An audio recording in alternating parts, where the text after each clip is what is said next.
साथ मैं हूं Munazza Shah.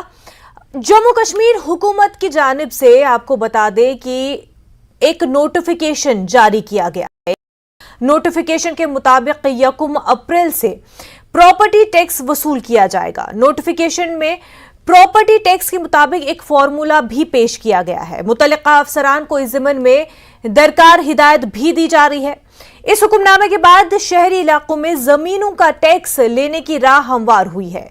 Housing and urban development department की तरफ से जारी करदा नोटिफिकेशन के मुताबिक जम्मू कश्मीर म्युनिसिपल एक्ट 2000 के सेक्शन 71 के जरिए हासिल शुदा इख्तियारात के तहत हुकूमत जम्मू कश्मीर म्युनिसिपैलिटियों और म्युनिसिपल कॉरपोरेशनों में प्रॉपर्टी टैक्स की वसूली, निफाज और इसकी निशानदही के लिए कवानीन मुकर्रर करती है।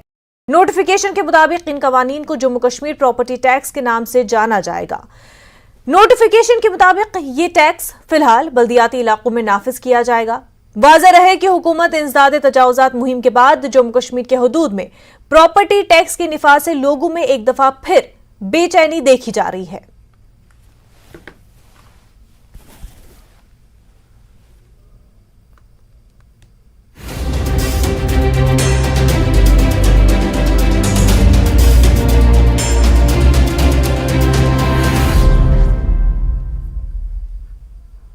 और वहीं अब इस पूरे लेकर के रिएक्शन भी आना शुरू हो गया है। पॉलिटिकल गलियारों से इस पूरे मामले को लेकर के आवाज आ रही है।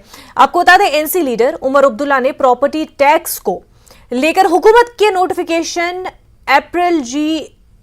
आपको बता दें एलजी इंतजामिया को तनकीद का निशाना बनाया है। उन्होंने ट्वीट करते हुए लिखा कि नुमाइंदगी के बगैर कोई टैक्स नहीं है। जम्मू कश्मीर के लोग रियासी टैक्स क्यों अदा करें, जिसमें मुजवजा प्रॉपर्टी टैक्स भी शामिल है, जबकि हमें इस बारे में कुछ कहना नहीं है कि हमारी हुकूमत किस तरह चल रही है और जम्मू कश्मीर के फैसले किस तरह लिए जा रहे हैं। उमर अब्दुल्ला ने लिखा कि हमसे राजभवन के तमाम गैर मुनसिफाना फैसलों पर खामोश तमाशाई बनने की तवक्का की जाती है।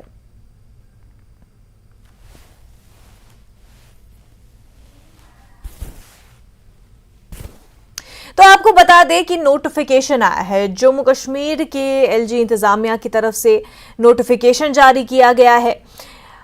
1 अप्रैल से प्रॉपर्टी टैक्स वसूल किया जाएगा। इससे पहले जम्मू कश्मीर में प्रॉपर्टी टैक्स वसूल नहीं किया जाता था, लेकिन अब नोटिफिकेशन आया है कि अप्रैल से प्रॉपर्टी टैक्स वसूल किया जाएगा। प्रॉपर्टी टैक्स के मुतालिक एक फॉर्मूला भी पेश किया है। मुतल्लिका अफसरान को इस ज़िम्मन में हिदायत भी दी गई है। इस हुक्मनामे के बाद आपको बता दें कि शहरी इलाकों में जमीनों का टैक्स लेने की राह हमवार की जा रही है।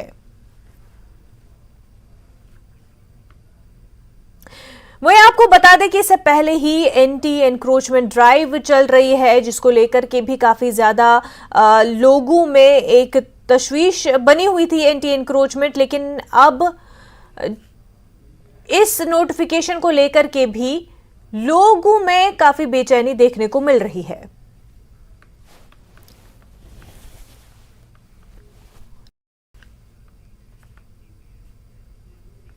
तो इस वक्त हमारे साथ खास मेहमान deputy mayor SMC Parvez Ahmed Qadri साहब जुड़ चुके हैं इस मामले पर बात करने के लिए। खैर मकदम है आपका। परवेज साहब, ये बता दें कि ये जो नोटिफिकेशन जारी किया है, इसको हम किस तरह से समझें?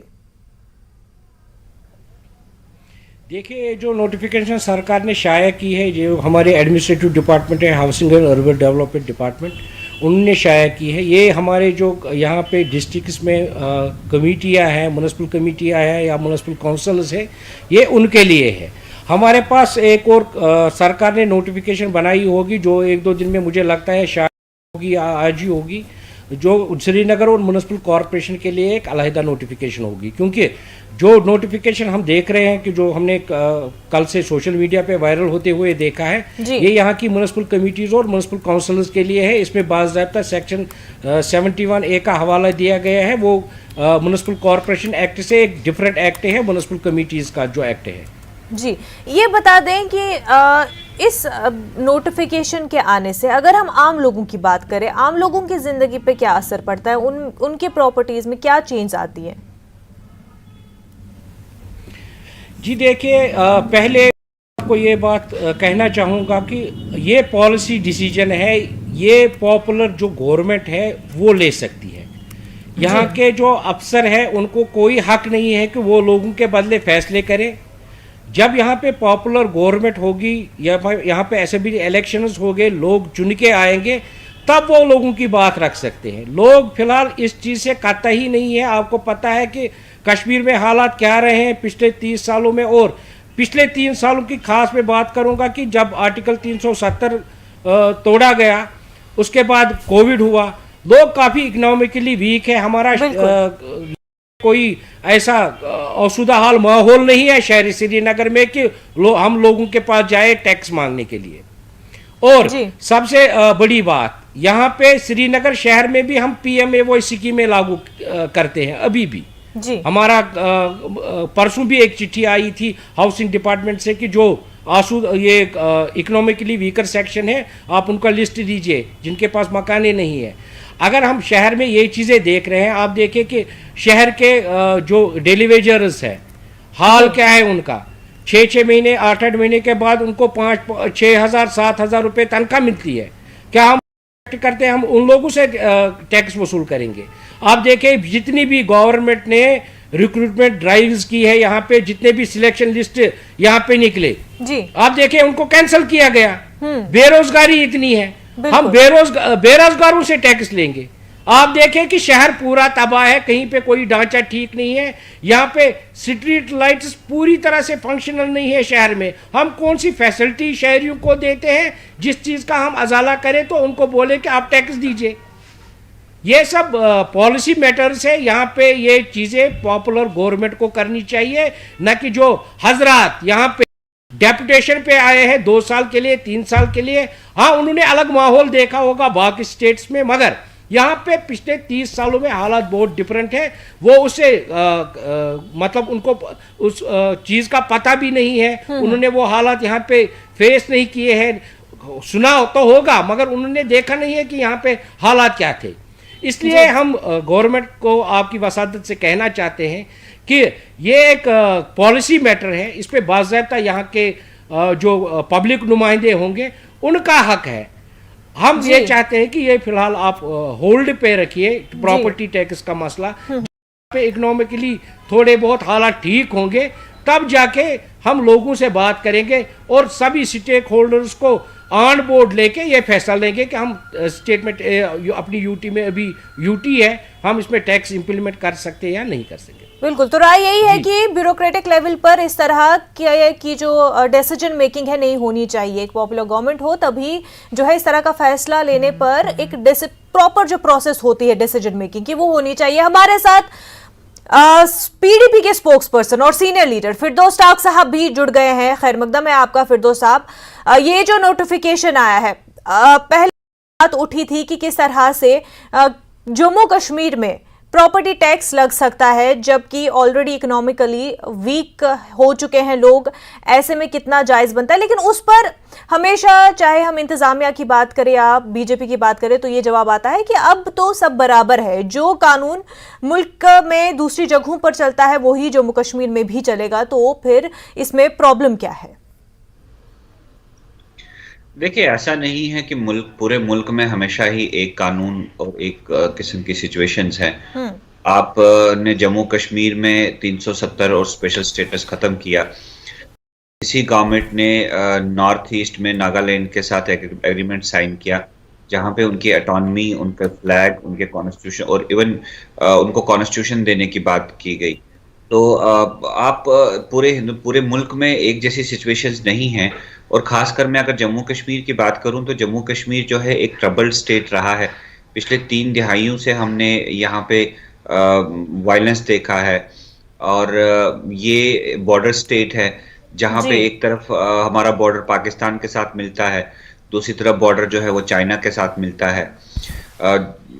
ये जो अभी केंद्र में सरकार है इसकी तरफ से जब 370 हटाया गया था तो कहा गया था कि हम जम्मू कश्मीर में विकास लाएंगे, जम्मू कश्मीर में जो 70 सालों में नहीं हुआ वो करेंगे।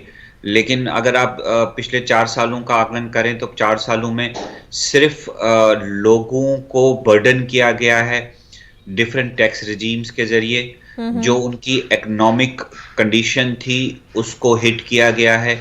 आप देखिए, पहले तो यहाँ पे टोल टैक्स लाए गए, यहाँ पे जी। टोल प्लाजाज क्रिएट किए गए, उससे जो यहाँ पे जितने भी हाईवेज पे लोग चलते हैं, करोड़ों की जो रुपए है वो दिन में जो है वो लोगों को पे करने पड़ते हैं। उसके बाद जीएसटी लाया गया, जिसमें सेंटर का जीएसटी अलग और स्टेट का जीएसटी अलग पे करना पड़ रहा है लोगों को। अब इसी दौरान पिछले 1 साल के दौरान ही बहुत ही ज्यादा इंक्रीज इमीडिएटली जो है वो पावर जो टैरिफ है उसमें किया गया। आपके जो म्यूनिसिपल एरियाज हैं उसमें ऑलरेडी डिफरेंट किस्म के टैक्सेस लगाए गए हैं। इवन रेडी वाले जो लाइसेंस फी देते हैं म्यूनिसिपल एरियाज में, उस फी में भी इजाफा किया गया है। तो एक वेलफेयर स्टेट का जो कंसेप्ट है, वो कंसेप्ट ही भारतीय जनता पार्टी ने कंप्लीट टर्न किया है, और वो दिखा रहे हैं कि एक डिक्टेटरशिप जो है वो कैसी चलाई जाती है। यूपी से एक शख्स को लाया गया है जो जम्मू में बैठा हुआ है, जिसे जम्मू के लोगों की, जम्मू कश्मीर के लोगों के इंटरेस्ट, जम्मू कश्मीर के लोगों के वेलफेयर के बारे में कुछ पता नहीं।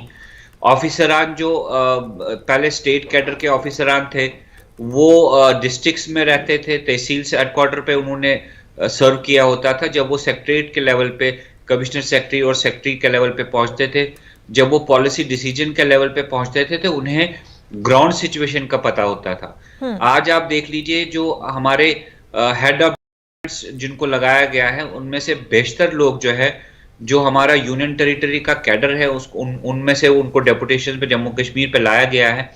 उन्हें ग्राउंड सिचुएशन में आप उन्हें पूछ लीजिए किसी डिस्ट्रिक्ट हेडक्वार्टर के बारे में, उन्हें कुछ नहीं मालूम। वो सिर्फ सेक्रेटरीट में बैठ के जो शाही फरमान दिल्ली से जारी होता है उसको इम्प्लीमेंट करते हैं। तो ये सारी चीजें जम्मू कश्मीर की इकॉनमी, जम्मू कश्मीर के लोगों की कमर तोड़ने के लिए एक और मेजर लिया गया है। अभी कुछ दिनों से जितना हंगामा मचा हुआ था, जो इविक्शन ड्राइव जम्मू कश्मीर के इंतजामिया ने शुरू किया था, जब हंगामा मचा तो भारतीय जनता पार्टी के लोग भी इसमें शामिल, उन्होंने भी अपील की कि इसको रोकना चाहिए। तो अभी जो प्रॉपर्टी टैक्स का मसला आ रहा है, तो आप देख लीजिएगा अगले आने वाले दिनों में यही, क्योंकि मैं इनको कहता हूं ये मदारी हैं, ये मस्करे हैं, इनकी एडमिनिस्ट्रेशन, इनकी गवर्नमेंट कोई डिसीजन लेती है, अभी आप आने वाले दिनों में देखेंगे ये लोग भी इसी डिसीजन को अपोज करने में आपको दिखेंगे। और उसकी वजह सिर्फ यही है कि ये जो जम्मू कश्मीर की भारतीय जनता पार्टी की लीडरशिप भी है, ये भी गूंगी, बहरी और अद्धी लीडरशिप है। इन्हें सेंटर के सामने बात करने में, अपनी पार्टी की लीडरशिप के सामने बात करने की भी इनकी औकात नहीं है।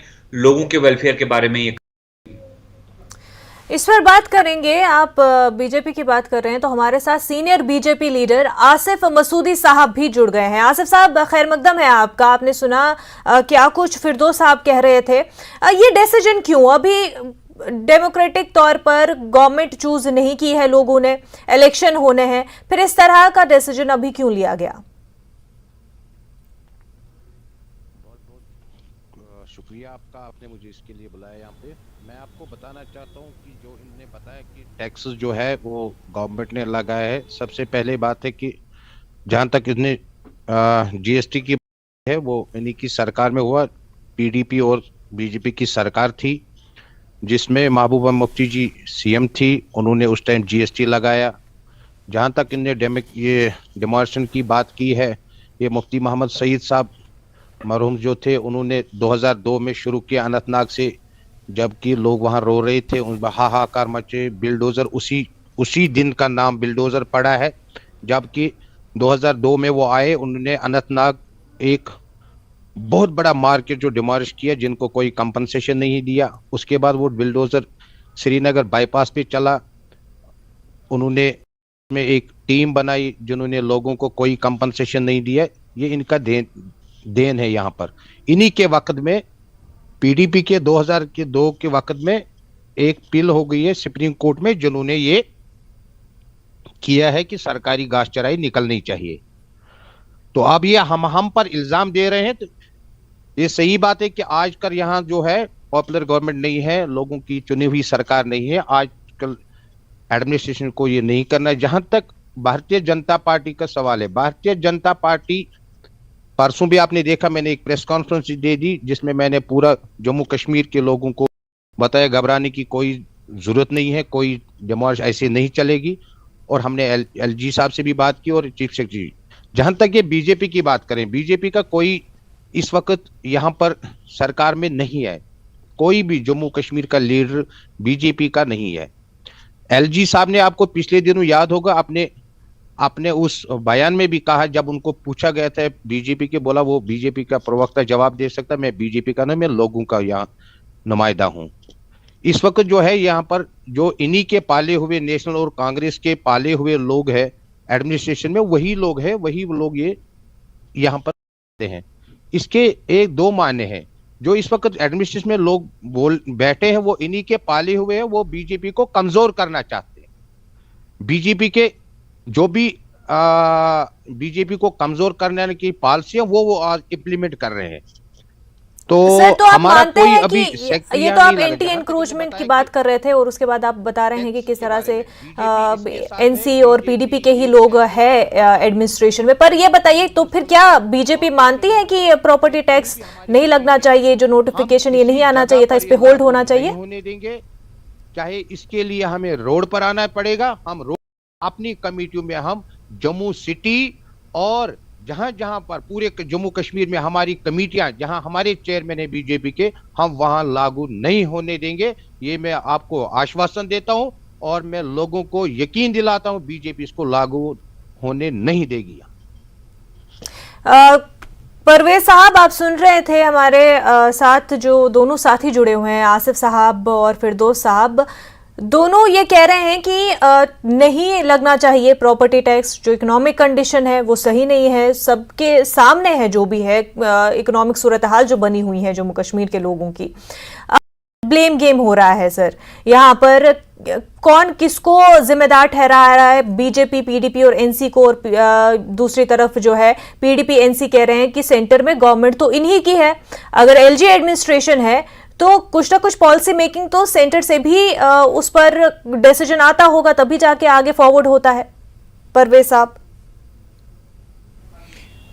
जी देखिए, हमें अभी एकजुट होना है। हमें जो एक दूसरे को तनकीद का निशाना बनाते हैं, ये सब चीज़ें हमें बंद करनी चाहिए। हमें सरकार की पॉलिसी पे बात करनी चाहिए। जो सरकार है, मरकजी सरकार है, उनकी क्या पॉलिसी है कश्मीर के मुतालिक, उससे बात करनी चाहिए। हमें इस पे बात नहीं करनी चाहिए कि कौन सी तंजीम ने यहाँ पे क्या किया, पिछली सरकारों ने क्या किया, पिछले सरकारों ने कौन से अफसर लगाए, पिछले सरकारों ने कौन से डिसीजन लिए। हमें अभी इस बात की फिक्र करनी चाहिए कि जो यहाँ पे इम्प्लीमेंट हो रहे हैं डिसीजन गवर्नमेंट ऑफ इंडिया के, क्या वो कश्मीरी लोगों के लिए सही है कि गलत है। हमें उस बारे में चर्चा करनी चाहिए। और हमें जो लगता है कि ये कश्मीर के लोगों के हित में नहीं है, हम वो बात आपके सामने रखते हैं। हम किसी को तनकीद का निशाना नहीं बनाएंगे, किस तंजीम ने लॉ फॉलो किया, किस तंजीम ने कौन सा लॉ वक्त पे अडॉप्ट किया, कौन सा नहीं किया, हम उस पर नहीं जाएंगे। हम ये कह रहे हैं कि जो पॉलिसी सरकार की होगी कश्मीर में, हमें उस पर चर्चा करनी चाहिए कि दो लोगों के हित में है कि नहीं है। फिलहाल जो सरकार ने फैसला लिया है प्रॉपर्टी टैक्स का, फिलहाल हमें लगता है, जो हमें लोगों से फीडबैक मिला है, हमें अपने आप देखा है, इलाकों में देखा है, लोगों से बात की है, क्योंकि हम इलेक्टेड रिप्रेजेंटेटिव शहर के, हमें लोग पूछते हैं, हम अकाउंटेबल है लोगों के पास। तो उन्होंने हमें भी बताया कि भाई ये हमारे फेवर में नहीं है, आप ये चीज़ें बंद कर दिया। को क्यों नहीं बोलते हैं कि ऐसे जो ऑर्डर्स है वो रोल बैक करे। हम ये चाहते हैं कि सरकार बाज़ाब्ता एक पॉलिसी बनाए। मैंने कहा कि यहाँ पे अगर टैक्स इनको इंप्लीमेंट करना है, यहाँ पे पॉपुलर गवर्नमेंट होनी चाहिए, जो कि यहाँ पे नहीं है। पिछले कई सालों से यहाँ पे असेंबली के इलेक्शन नहीं हुए हैं। अब लोगों की बात कौन रखेगा सरकार के सामने? ये अफसर तो नहीं रख सकते, ये लोगों के बीच में जाते नहीं है। आपने कितने अफसरों को देखा है पब्लिक आउटरीच प्रोग्राम में? कोई अफसर नहीं जाता है, ये अपने दफ्तरों में बैठते हैं। अगर जाता है तो यहाँ का जो इलेक्टेड नुमाइंदा है, panch, sarpanch, BDC, DDC, corporator, councillor, वही जाता है के पास है भी, क्योंकि यहाँ पे पॉपुलर गवर्नमेंट है ही नहीं। अगर इस चीज को, इस पॉलिसी को इंप्लीमेंट करना है गवर्नमेंट ऑफ इंडिया को, इनको बाज़ाब्ता चाहिए कि यहाँ पे जो अगर प्रॉपर्टी टैक्स लगाना हो, वो यहाँ के जब जम्मू कश्मीर के असेंबली इलेक्शन होंगे उसके बाद यहाँ पे लागू किया जाए। तब तक इस ऑर्डर को फिलहाल रोक दिया जाए। बिल्कुल बिल्कुल। तो या डेमोक्रेटिक प्रोसेस के थ्रू एक इलेक्टेड गवर्नमेंट आए, लोग चुने और उसके बाद ही इस पर प्रॉपर डिस्कशन हो और फिर कोई डिसीजन लिया जाए। इस पर हम आगे बात करेंगे। आसिफ साहब, परवेज साहब, फिरदौस साहब, आप तीनों हमारे साथ बने रहेंगे, लेकिन आगे बढ़ने से पहले हम एक छोटा सा ब्रेक लेंगे।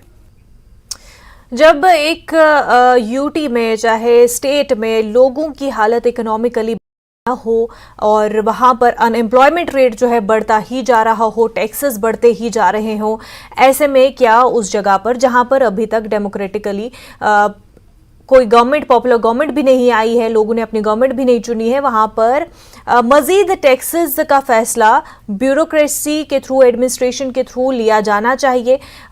इस पर चर्चा हो रही है चार जानिब से। इस पूरे मामले को लेकर के रद्द अमल भी सामने आ रहा है। हमारे साथ तीन खास मेहमान जुड़े हुए हैं। सबसे पहले फिरदौस साहब, आपसे अब जानना चाहेंगे कि आपने कहा कि बीजेपी जो है इस तरह के डिसीजंस लेते हैं, इसे डिसीजंस लेके आए जो कि अवाम के हक में नहीं है, लेकिन हमारे साथ आसिफ साहब भी जुड़े हुए हैं जो कि कह रहे हैं कि सड़कों पे आएंगे और इस मामले को लेकर के आवाज उठाएंगे। देखिए मुनाजा, मैं यही तो मैं कह रहा था स्टार्टिंग में जब मैंने अपनी बात शुरू की कि ये लोग जब कोई डिसीजन लिया जाता है जिसे इन्हें लगता है कि इससे ये एक पॉपुलर डिसीजन साबित होगा, तो बीजेपी के लोग डोल और लड्डू बांटना शुरू कर देते हैं और डोल बजाना शुरू करते हैं कि इनकी एडमिनिस्ट्रेशन, इनकी सरकार ने इतना बड़ा डिसीजन लिया। लेकिन जब इन्हें लगता है कि एक ऐसा डिसीजन आया जिसमें उनका गुस्सा इनको सामना करना पड़ता है और ये कहते हैं जी ये तो हमारी एडमिनिस्ट्रेशन है ही नहीं, बीजेपी तो कहीं है ही नहीं, ये तो एडमिनिस्ट्रेशन है, ये इंडिपेंडेंट एडमिनिस्ट्रेशन है। और मैंने साथ में आपको ये कहा कि जो पिछले 2 साल से हम एक पैटर्न देख रहे हैं कि पहले एक डिसीजन आता है, फिर बीजेपी के लोग जो है वाहवेला करते हैं और लोग ये दिखाने की कोशिश करते हैं कि वो लोगों के साथ खड़े हैं। या तो इन्हें कॉन्फिडेंस में नहीं लिया जाता, इनको दिल्ली में और स्टेट की एडमिनिस्ट्रेशन में इनकी कोई से नहीं है जिसको ये ऑन ईयर जो है इन लोगों को एक्सेप्ट करना चाहिए, या तो ये समझते हैं कि जम्मू कश्मीर के लोग बेवकूफ हैं।